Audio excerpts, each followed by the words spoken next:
Welcome to Operations Unfiltered, the podcast that takes you behind the scenes of influencer and talent management. I'm your host, Zuryna. Today is a super special episode. I have a repeat guest, one of my favorite influencers and content creators in the Baltimore area and the DMV. I'm joined by Simone Phillips, also known as Charm City Table. We talked about what's on the horizon for Charm City Table, a few unflattering social media encounters with some business owners, and she gave some tips and tricks for how you can succeed as a content creator or as a business owner who's interested in working with creators. So, without further ado, let's get into this week's episode of Operations Unfiltered. So, how have you been? I can't believe it's been how many months? The last time I talked to you on Operations Unfiltered was in August. So, I've been keeping up with all the things, but give me the rundown. What have you been up to? How have you been? It's been crazy. Yeah, good. Things have been a little crazy. I don't know. Things are just right now, they're insanely busy because the summer's coming up. There's a lot of Yes. festival planning and all of that crazy stuff going on. But, it's been insane. I feel like I'm losing it right now, but it's okay. It's I been, honestly feel the same as a Black woman in this country. That's yes. what I wanted to start off with. How are you doing mentally, emotionally, especially in the world of content creation where so much of your life is public and it's a lot. So how are you doing there mentally? I feel like I try to be very intentional about the things that I share and the things that I don't. So I try to keep my private life is still very much private. I mean, if I was to reveal that, it'd be totally different. But the food stuff and the event stuff and just going around with my husband, who's mostly like my go-to person for going out. That part is going great. Like I said, it's just like managing it all lately, which is great because it means things are going well, successful. And like at the beginning of the year, I feel like end of the year, beginning of the year, I had some very intentional goals in Hmm. terms of really driving up the business side of Yeah. the table. So I feel like we're on the right track. I'm not, it's me being the goal oriented, sometimes perfectionist person these days. I was not always like that. Feels like I'm behind, but like when I take time and like look Yes. back and look at my to-do list, look at all the things that I've accomplished, look at my quarter one goals, like those are all on track. So You know what? I love when you're using this project management language because I'm a corporate project manager. So when yeah, you say things like I'm we're a on retired track, girl. So yes, that stuff I'm is a very much. corporate girly. So when you say things like on track, like my heart flows because I love hearing creators talk like that. Yeah, And that's You need a plan. I know we're gonna get into it, but I feel like that's half of it. Like taking your thing from a hobby and a Instagram, regular to Instagram account. truly making it a business. And You that's why I gotta, have to commend you so much. And I wanted to yeah, kind of pick your brain about all the things because you mentioned event planning. And that's definitely something that I wanted to tap into because, like I said, I've been following all along on Instagram and I've seen your yeah, involvement with CIAA weekend and all the different restaurants in and around Baltimore, Downtown Partnership of Baltimore. I've seen you partner with them. So, what's on the horizon for Charm City Table? I heard you mention festival season is coming up. So, how are you and Charm City Table going to embed your expertise into that realm? Let us know. yeah. I think it's just more of the same. I feel like except bigger and better. We love it. Bigger and better. Yes, yes. Yeah, I've been trying to do a lot of work with some of the local Baltimore organizations. And that's been an interesting path because I've been working with some of them for as long as I've had my platform, or maybe like a year or two in. And I'm Yeah. starting to like think about ways we can work together. Like I said, bigger and better, like think ways that we can work together differently that doesn't feel like copy paste or like the same thing that we've been doing in the past or the same thing even Yeah. other creators are doing. I feel like you have all these creative minds in the city. We should be creating and coming up with new and Yeah. exciting. So I'm rethinking a lot of the way those things are going. But as far as like event curation and Mhm. now is like I'm in a space where I know a lot of the business owners. I know a lot of the small businesses. I've worked alongside them or with them for something particular. So I'm like trying to use all of that just to make the city look great, to help these Yes. businesses look great, and to make sure everybody is paid fairly and I paid love that. well, Listen, we're gonna get and into it. including myself. So it's just all very, it feels like everybody's getting something out of the deal or out of the collaboration or whatever it might be. So I think, like I said, more of the same, bigger and better as far as the local organizations. Then I'm also extending outward to like national organizations and very Yeah. corporate organizations to, I because was there gonna are a pick lot of, your brain about that too, because I know that your rise is really due to you focusing on Baltimore. Charm City Table is your yeah, Instagram name, but yeah. I wonder, do you ever sometimes feel stuck, or sometimes do you feel like maybe I shouldn't focus on this national brand because that's how I started Charm City Table? Or to that point, do you feel like, hey, I've done what I can do in Charm City? Not that I'm done, but I want to Yeah, branch out and focus out. What are your thoughts there? I think it's a thing to figure out for sure. Yeah. Yeah, I it's been such a trip just kind of figuring out. So when I feel like when I first started, yeah, I wanted to stay very hyper local. Yeah. And then things got very busy. Like lots of businesses wanted me to come out and check out their restaurant and give Mhm. advice or talk about how to get more people in and whatever. So then I was like, okay, well, this has to make money. And, a lot of Yeah. these businesses don't have the livable wage money to be paying me and possibly other folks to come do this. So I was like, okay, let's start doing some brand partnerships. So I was doing those, but then I'm like, if I'm promoting so many local which I'm gonna say Dunkin'. I do love working with Dunkin'. I do still work with them, but I'm like, Yeah. how many Dunkin' ads do I want to be putting up? Yeah. Calendar year if I'm also promoting local coffee shops. So, Right. we still do things together, just not as frequently. So I was like, oh, sometimes doing these larger food partnerships might not just frequently might not necessarily work for what I'm trying to do. So then I Mhm, got mhm. really into for a while, especially after George Floyd and all that stuff. A lot of the remember all the now that they're kind of Yeah, rescinding them. A lot yeah. of the bigger organizations were like, okay, here's some money to promote Black-owned businesses. Some of Mhm. them were Latino-owned businesses, like minority-owned businesses. And so then I was doing a lot of that, and that worked out pretty well. But now that money is like, all right, I when know they're DEI's restructuring things now, and I'm DEI's wondering, no more. it's no more, and how is that impacting you directly? You spoke a little bit to it, briefly, Yeah. but I wanted to know if you've noticed a drastic shift, and how is it I impacting kept, you? things, I feel like maybe it's because I have to plan ahead, or Yeah, maybe it's just like the piece of my brain that's a little bit of a visionary. I kind of always, I saw that drying up maybe like a year ago, like maybe even yeah, 2 years ago. The deals weren't as frequent.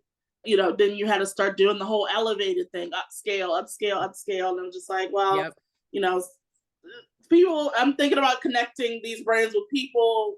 It's kind of like a silent recession right now. Like people don't have as much disposable income. Upscale's nice, date night, whatever, but that's not always what people are trying to do. And I want yeah. to People's have pockets are not and running I want to have like they used diversity on to. my page. I never wanted it to be to lean to a certain genre or type of food Yeah, all the time. I want to show the range and the diversity. So yeah, I would say about a year or two, I kind of saw that drying up a little bit, and I get them here and there, and this still happens. But like now, I'm more comfortable. And like I said, I really want the focus to be small businesses, small restaurants. Like that's where my mhm. passion lies. I feel like if I get too far away from that, I will be like, this sucks. But Yeah. now I feel And like I'm honestly, more, I have to commend you for that because you've done some great work. I saw what you did, the campaign with the vegan ice cream shop that you were yeah, part of that. I absolutely love that. I actually yeah, needed to go visit them, but that's why I love your page is because yeah. I feel like you're like a community connector, if you will. Yes, So that's exactly. what I That's kind love of the about point. it. That's the whole point. But now I feel like I'm more comfortable with, I've had different meetings with different big corporations, Yeah. Pepsi, Amazon, these big companies. And I'm sort of thinking about the way that money can come into Baltimore, come into to help these small businesses, can help me pay myself and Hmm. all of those things. And there are lots of cool ways to make that happen. So I'm spending a lot of my time looking in that direction for kind of support and collaboration, where it's not necessarily a direct competitor to the Yeah. restaurants I'm trying to promote. But Verizon was one I worked with a couple times last year, Comcast, and working alongside those folks if they have some sort of initiative, whether it be something like a brand deal, whether it be like, oh, promoting the internet or, a grocery store or whatever. Like Xfinity, they had a partnership where it was like a grant thing where small restaurants and small businesses could apply for grants. So I did Mhm. a collaboration with them to make that happen, like to make sure people were aware that that was going on. So it's thinking about more things like that, that are Yeah. direct competitors, but are still big companies with a nice budget and able to, to Sounds like keep you're the able to platform running. find the synergy between Yeah, you you do gotta find the well. synergy. That's right. And then a Exactly. million other things. Like it's not just one thing. It's like we said, the event curation. It's doing those brand partnerships and Mhm. some of those behind the scenes collaborations and meetings. And sometimes it's event hosting. Yeah. Actually taking the lead and putting something on. So it's just a little It's a bit of a lot. It's ever evolving. It's ever yeah. evolving. But the key piece that you're describing is that diversifying your income streams. And that's what I've always been harping to all of my creators, any small Hmm. business owners that I work with, is that the power of diversifying your income streams. And I'm wondering, how do you have the confidence to step out on faith? Because you started this as a content creator, sort of like a pseudo influencer, and Yeah. you're into all of these different things. So how do you have that internal confidence to push yourself even when it's a saturated market, or I'm sure you've gotten a ton of no's. Imposter syndrome is so real, especially as a Yeah. Black woman in this industry. So just how do you push past that? And That's a great question. yeah. I almost want to say I don't know, but it's like it's really a journey.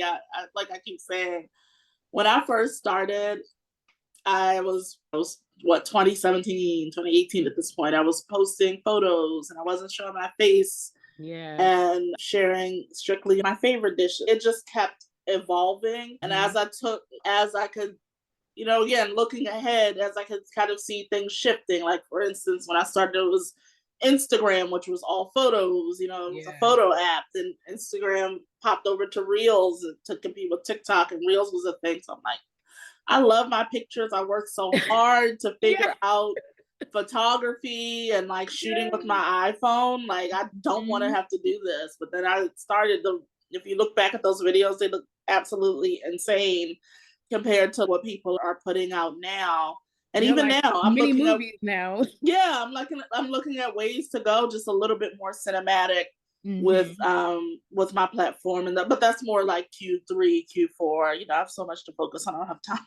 Yes. But I feel like taking that step. And then when I had started and it started picking up, a lot more people started food blogging and Yeah. becoming a food influencer, reviewing restaurants, and like reviewers also were not a big thing when I first started. And then now reviews, the 8 out of 10, 9 out of 10 people are just super popular these days. So it was Yes. like, okay, how am I competing with that? So people are Mhm. still listening to me. I don't want my platform to be 9 out of 10 because to me, logically, like I get what people mean, but to me, as someone who tastes a lot of food, that Yeah. doesn't always make sense because a 9 out of 10 is your personal It's enjoyability. subjective. Yeah, it's like Yeah. I your might like it a little bit more salty than you. right. And I'm So like, how well, is what it? is a 9.2? Like, where did the point Right. two come from? So it's fun. Don't hear this as me hating on it. I think it's so much fun. For me, I'm just like, where would I come up with that number? Yeah.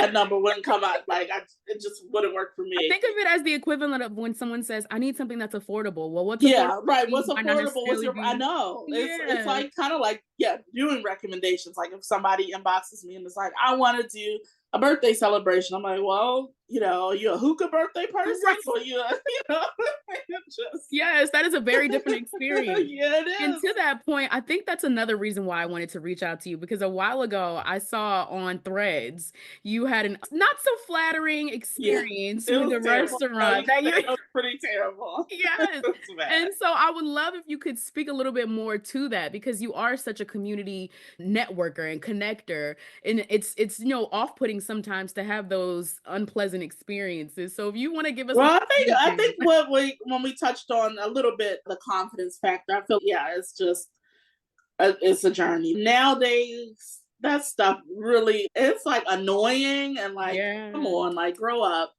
So the story is for those who are Who don't know. long story short, I was invited to a restaurant.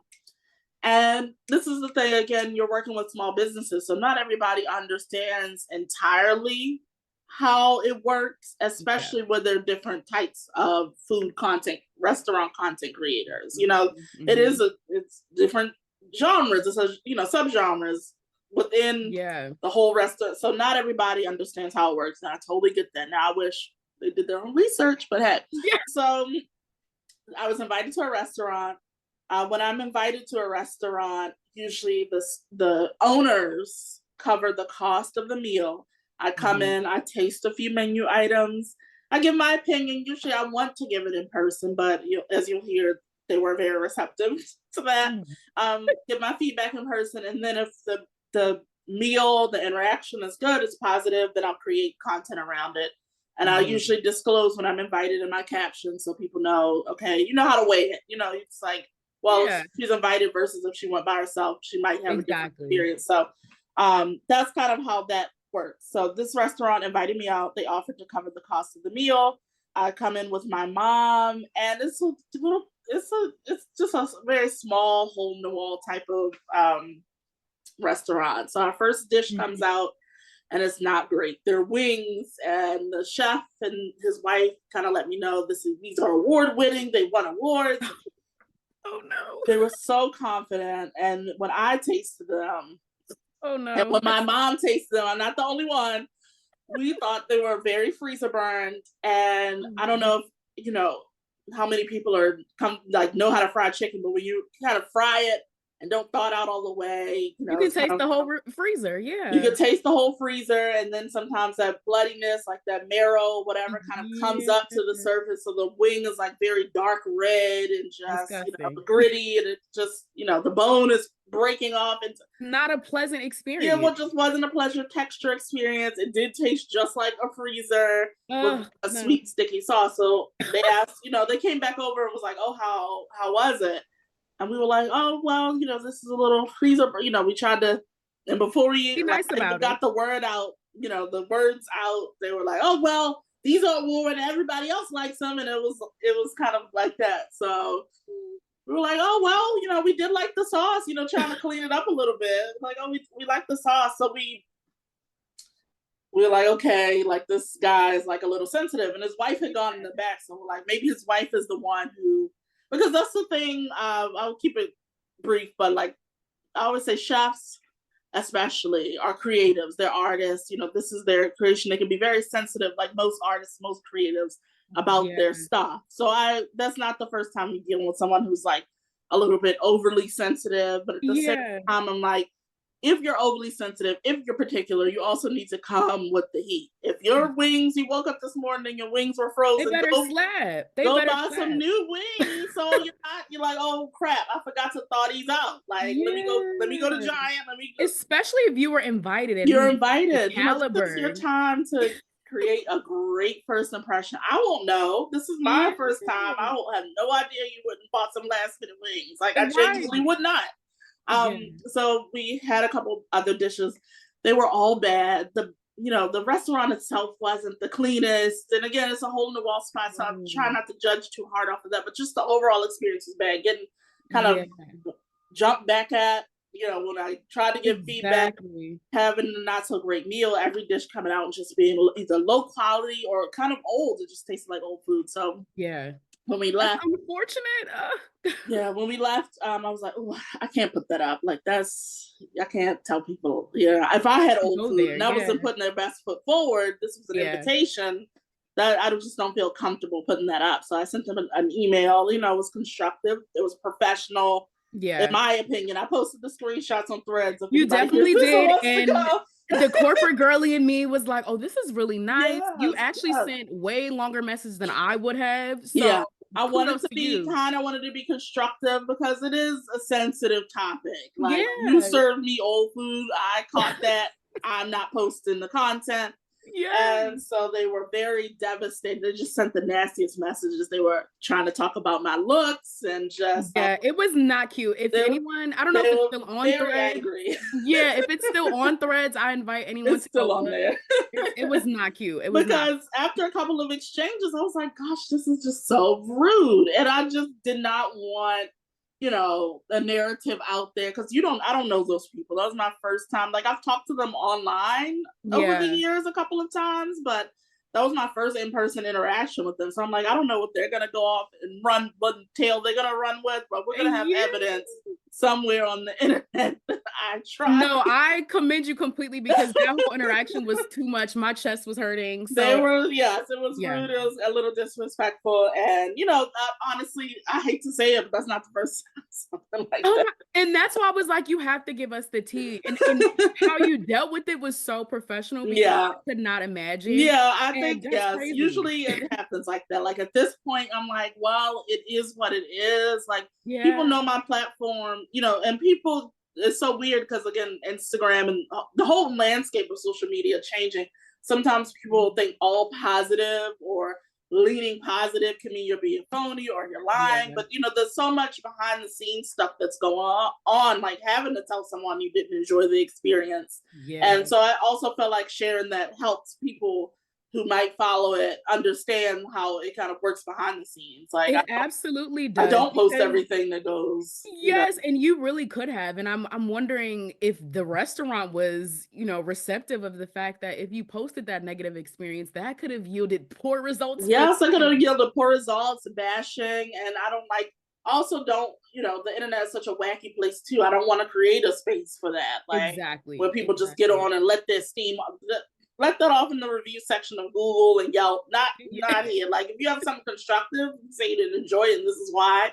Fine, but the attitude and the rage, like, that's not what the page is Unwarranted. for. I guess from that experience, what advice would you give to future restaurant owners who may have encountered a review that wasn't the best? What would you say to them? Like, if somebody posts a negative review, I would just, with it being so popular, I Yeah. feel like everybody's gonna have their own opinions. Honestly, I would treat reviewers who just might go to a place and post just like any other feedback or review. If you're Mhm. Don't react off of one negative review. If you're hearing themes, like, okay, Yeah. this is maybe something you want to take back and have a meeting about and go back to the drawing board about. But if it's some one off, I would just ignore it, or thanks for coming, or if it's something egregious, maybe message them on the side to see how you can, treat it like a regular customer review. It's not that serious. Moral of the story, let's have some decorum. I feel Yeah. like that's a lesson that we need to Yeah, have. professionalism always wins, especially that's what professionalism is for. It's for when you don't Absolutely. know people like that and you keep a certain level of, like, decorum, so nobody Exactly. is freaking out or doing what those people that we Yes. just talked about did. The nosy person in me wants to know, have they reached out to you since then? No, they haven't. No, the last message they sent when they were like going off, it was like the last exchange. I did block them on Instagram because I was just like, Protect they your were peace. like still looking at stories, and I'm like, why are you still following along? This is so strange. Get out of here. People are So weird. yeah, That is yeah, definitely a troll. yeah. I'm like, why? Oh my goodness. Well, another topic that I wanted to pick your brain about was the different food scenes. I noticed a couple of your videos, you'll say Baltimore City and beyond, which I love. I love when you expand. Yes. Hmm. So the debate that I've been seeing a lot, and I'm interested to see what your thoughts are, is the debate in the food scene between Baltimore City food scene, the DC Hmm. food scene, even Northern Virginia. So I'm Yeah. gonna ask a question. Who has the best food? You're gonna say Baltimore City, but who has Yeah. So, the like, best food? I'm way too biased to be, but seriously, I do think it's Baltimore, and I will tell you all exactly why. It's because I feel like, of course, every food scene has their strengths and weaknesses. Like, I do Yep. think there are points where DC, especially, is a little bit stronger than Baltimore in certain areas, like volume. When it comes to volume, like fine dining, for instance, there's a lot Oh, more. You absolutely. want to do fine dining, if you want to go upscale, you go to DC, and there's like 1,000 options versus Baltimore. There might be Yeah. like 30 Exactly. options. You know what I Exactly. mean? So, but I do feel like Baltimore is the better one just because of the range. When it Mhm. comes to types of food, when it comes Mhm. to price point, Yeah. affordability. When it just comes to having a nice, even sometimes the more upscale, elevated, in a casual, like, comfortable environment, nobody's trying to make you feel super duper uncomfortable, even when it comes to like dress codes and things like that. I feel like we have a little bit more, I don't Down home know, feel. yes, we have a little bit more of a down home feel, and we still execute very well. So Baltimore Mhm. now is really coming up when it comes to getting the James Beard nominations and features in New York Times and Washington Post. We have a ton of award winning restaurants at this point, and they really hold up to DC when I used to travel a lot from my previous job before I went full time. Mhm. Um, I did a lot of San Francisco, did a lot of Boston, Yeah. and I always, and I had to take clients out to dinner. That was the whole thing. So Yeah. I really did feel like, the flavor was there, the execution was there, the quality is there in Baltimore's food scene. And it's just easier to find when you think about popping in and grabbing a bite to eat. I feel like 9 times out of 10, you're going to have a You're gonna positive find somewhere. experience. Yeah. Yeah. Versus some of the other scenes where you have to kind of know where to go.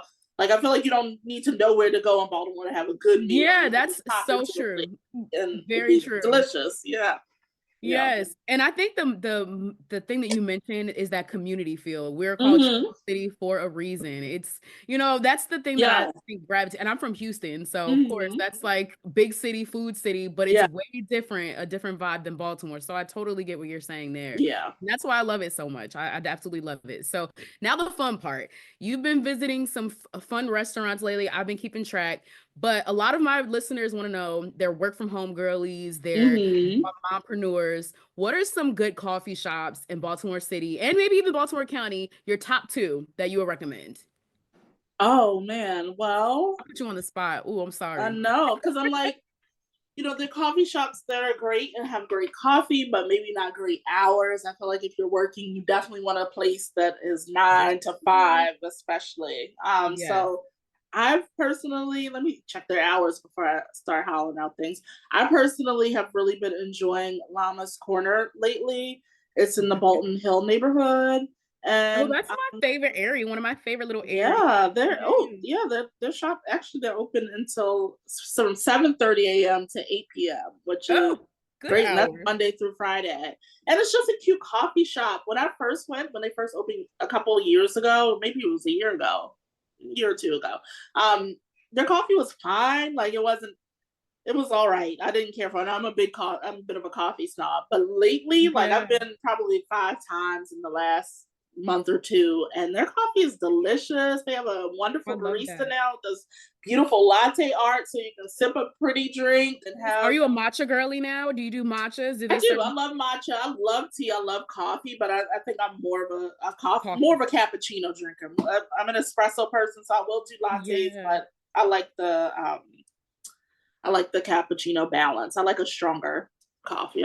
Yeah. I love that. I Person. would definitely take that recommend. Look, I'm writing it down now. I'm gonna take that Yes, recommendation for Llama's myself. Corner is very good. It's in Bolton Hill on McMecken Street, and then who else is a good? Oh, Addie's Coffee Roasters down in Fells Point. They have Yeah. good hours as well, and it's a larger space. So I feel like it does. I feel like that's a popular work from home spot, so it may get a little crowded, but they have great hours, good coffee, great Wi-Fi. So it's Yes, nice which to, we love. Good, we love good yes, Wi-Fi. nice to I, stay connected. yeah, exactly. So Mhm. thank you for those suggestions. The other thing that I wanted to tap into is my girl. I'm in my reading era. I'm in my Uh-huh. era. I got my master's a long time ago, and I swore off reading because I was just I'm over it. tired. Where you get your Yes. master's? I got my master's in communication, so Oh, awesome. I'm the talking girl of Stevenson Yeah. University. Go Mustangs! But what is a book that you've read or that you're currently reading? It could be an audiobook. It could be an Yeah, article. I just finished up. I did undergrad in sociology and a minor in religious studies, and those are Oh, where you're in my a way different career I field. know, I know. Sociology actually very much applies to this job. That's true. That's true. So I feel like I would have probably crashed and burned without my sociology. I'm not even exaggerating because I just understand how human behavior and social systems and how things work. I'm Yeah. like, okay, this is what this is. So like, Oh, you're right. You how it got works. the forest through the trees to sort of I'm long telling way of you, getting it there. works. And like when I see people who are like alongside me that are like no longer here, I'm like, oh, they let that Yeah. stuff, kind of psych them out. So Yeah. I am very much that's kind of what I read. It's boring. stuff. Not necessarily boring. It's not boring to me. It's fine. I'm a case study girl. I Okay, read I'm case just studies. like, I read journals, like academic Yeah, me journals in too. my spare time, so it's terrible. But Ta-Nehisi Coates' The Message is the last book that I read, and it's about his travels and just kind of unpacking social systems and things like that through his lens. And he goes to Israel and Gaza and all of that stuff and kind of documents his journey. And he goes to the South, the American South, and talks about and kind of compares and contrasts those experiences. Oh, I'm gonna have to add that to my list Yeah, The Message is, immediately. yeah, Okay. it's really good. I Yeah. get into stuff Are you like a podcast girl too? Do you switch between reading and podcast or one or the other? I used to be such a podcast girly when I Yeah. did work corporate, but I don't listen to them as often. But lately, I've been listening to Kiki Palmer's podcast on Oh yes. YouTube, I'm and tapped in. I'm tapped yes, in. hers is fun. I feel like she's such a great interviewer. I'm like, she asked the She question. is. She's like our homegirl. Yes, she asked the questions that we're all thinking. I'm like, oh, that's Yes. exactly what. And she's very intuitive. She can kind of read people really well. I love just the art of her, how she does her podcast. And then I've been listening to Grits and Eggs podcast, which is one I found on TikTok. Grits and eggs. Yeah, Oh, okay, we're going to add that to the it's these two list. guys, and they're hilarious. They're very much kind of like, if you dig, like at first you would just be like, oh, this is just laughs. But if you dig a little bit deeper, they do talk a lot about the Black experience from like their perspective. But it's hilarious. It's funny. But Well, the then it name got also me. kind of gets a little revolutionary. Like, wait a minute, okay, they're preaching. You know what I mean? So like, it's like Oh, I a like really, that. yeah, it's a really good blend of that. Like, I feel like I usually listen to it in the morning because it wakes me up and it's so funny. Like, they are hilarious to me. Oh, I love that. You gave a ratchet and righteous Yeah, like dichotomy. I love that. that's me in a nutshell. Yes. Well, you know what? Your online persona actually really matches like you're like a nice warm person, and I'm sure your other Instagram cousins and Instagram friends, they probably want to meet you, touch the hem of your Yeah. glove, learn. So do you have any events coming up where people can get, meet, learn from you? Right You have now, all of coming up? my stuff is very much behind the scenes. I'm like up to my ears in like event curation and collecting all of these small businesses and restaurants together for various events around the city. So I would say no, but there will She's be like, I'm at opportunities. capacity. There will be opportunities in the summer. I feel like hopefully we could do the movie nights again. So we're talking about that, and And that's at the Baltimore Peninsula, right? that's a Baltimore Peninsula. And then I've done some of it this year, teaching people like the basics of becoming an influencer, like a 101. So we either meet like coffee shop or we do online, like a Zoom meeting. And then I just I kind of go love over the that. basics on specifically how to monetize. Because I feel like when I first went full time, I was studying and seeing what other people, like big influencers and micro influencers, everybody in between, I was seeing what they were doing. And the biggest thing that I noticed, everybody had a business, whether it was a product line, whether it was a service line. Some people a lot of them had multiple businesses. And these are some of the people who are going to the Oscars, making these huge brand deals. And I'm like, they still have businesses so they can get steady income. So we talk about finding a vision for your platform and leaning into coming up with like a business model to have like consistent income. I love that. Now, are these publicly advertised? Like, Yeah, put them on sign up? Eventbrite. Yeah. Come on now, somebody go follow her on Instagram and sign up. Yes, Because yes. what? So Yes. I try to do those once a quarter. So I haven't planned this upcoming one, but yeah, once that goes live, that'll be an opportunity. So I don't have a date for that yet, but we'll see. Okay, But we'll stay tuned. Now, you mentioned some other events. Can you announce them publicly, or should we just stay tuned for you should definitely stay tuned for some of them. I'm like, let me see, what can I talk about? I mean, come to all of the Baltimore events. Anyway, Artscape is coming up. I'm doing and the opening of the farmers market. Now, with that changing leadership, how do you think that's going to impact, or do you think it's going to? I have no idea. I'm actually a little nervous about it, but it'll, as long as I feel like when the great thing, or I won't even say great, but the interesting thing about working alongside of a lot of these organizations is you can kind of see the underbelly of it, and 9 times out of 10 is not that pretty, and as far as it can be chaotic and people are jumping in and jumping out, and but as long as it comes out to the consumer, to the everyday people as a well-organized, thoughtful event. To me, Yeah, that's all that intentional event matters. as well. Yeah, Intentional like, matters.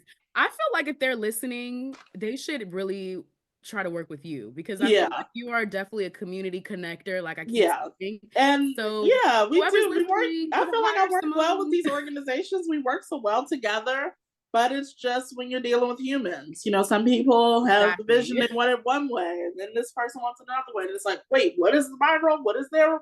So it just kind of, there's just a lot of pushing and The pulling. waters get muddy. The That's the waters corporate term. definitely get muddy, but then usually it comes out a clean, nice, beautiful product. I feel like that, Yes, honestly, that's how because my I platform go. runs too. With dealing with all the restaurants, like the horror Yeah. story we kind of just shared, like, you know, a lot of the, like, lots of moving parts happen, and then a video comes out, and And it's it's all like, pretty. great, yeah.